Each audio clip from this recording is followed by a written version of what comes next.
Okay, so I didn't like how in the last video I ended with just sort of what might happen.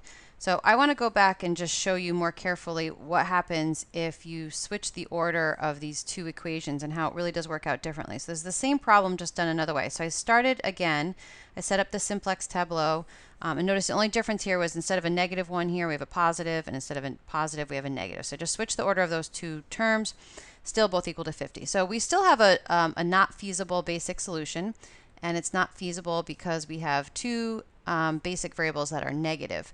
And so actually I'm going to start in exactly the same way I did last time, where I'm going to happen to choose S3 first.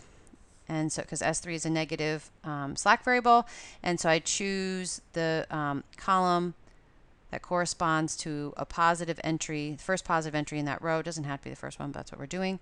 And doing the exact same computations in the last video, we get the exact same pivot row. So nothing has changed so far. So I'm going to just pause and show you the next step. Okay, so I think this is going to look pretty similar to the last one. So hopefully you took notes on the last video and you can compare. So we've turned this first column into, since this was our pivoting row, we pivoted on this one. Okay, and so again, now what we do is we write down the basic solution.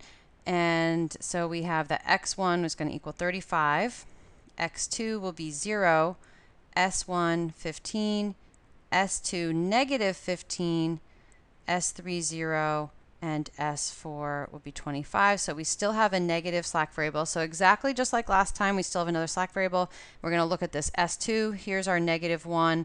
So we look in this row for a positive term. So again, I'm going to choose the second column to be my pivot column. I'm going to look at quotient. So all of this is carrying over exactly like the last video, and I'm going to be in the same situation where 15 divided by a half, both of those are going to give me the exact same values as in the last video, and I'm still going to even choose the second row because I'm really wanting you to see the parallel between these two. So I'm going to pivot on this, this value. So again, if you compared this simplex tableau to the previous work, it's going to look pretty similar. I think we just have a couple of sign changes different, right? So in the last one we had the positive number, we had a couple positive numbers in here, but it looks really simple, but really similar. But the difference here is, okay, so our x1 is still going to be equal to 20, our x2 is still going to equal 30, s1 will be 0, s2 0, s3 0, and s4 40. So we finally have a feasible solution, but the difference here is that now it's not optimal, at least it doesn't look optimal yet because I have a negative indicator. Actually, you'll notice that what's going to happen is we're going to do the simplex method and we're not going to actually get any better. But because of this negative indicator, we do have to perform the simplex method. So what does that mean? So we look at this -14 column. This is our pivot column now. Okay, so this is going to become our pivot column. And then we look at the quotients, and we look at the quotients of the positive terms in this column divided by, I'm sorry, these terms divided by the positive terms in this column. So we have 0 divided by 1 is 0. This one we ignore because of the -2. 20 divided by 1 is 20, and then we ignore this last one because of the negative. And when I first did this, I didn't think we could have a 0 quotient, but we can. It just has to be non-negative. So 0 divided by 1 is fine.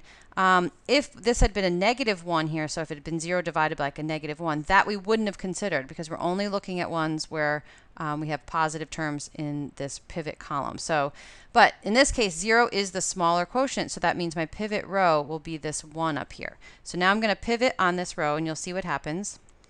Okay, so I performed these operations right here, and of course, all of the columns where we had zeros, which is all of them except these two, notice nothing changed, right? We literally just kept the same value. So just these two columns were affected because this is the only two non-zero values. So the rest of these went to 0. And now what happened is now this made all of our indicators be positive. Oops, sorry about that little scribble. And so we get the exact same solution. x1 is still going to be 20. x2 is going to be 30. s1 0, s2 0, s3 0, and s4 is going to be 40. And we get an optimal z-value of 280.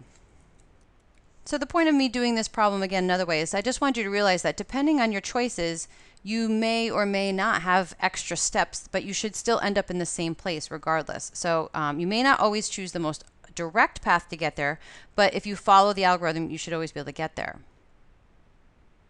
Okay, also keep in mind that we could graph this. So I've graphed using Desmos. We have our equality, which is our blue line, and then we have our inequalities. You can't see them all, so you have to scroll up for a second. There's all of them. So our feasible region is this little sort of trapezoid here, and our corner points would be 20, 30. This is 100 thirds, comma 50 thirds. This is 40, 0, and I think like 38, 0 or something. And so if you were to check all of these values into the objective function, you will see that 2030 will give you a z value of 280, and it is bigger than these other values. So we have lots of choices, and again, I hope you see that no matter how you approach this problem, if you follow the math, you can get it in more than one way and you'll get the same answer.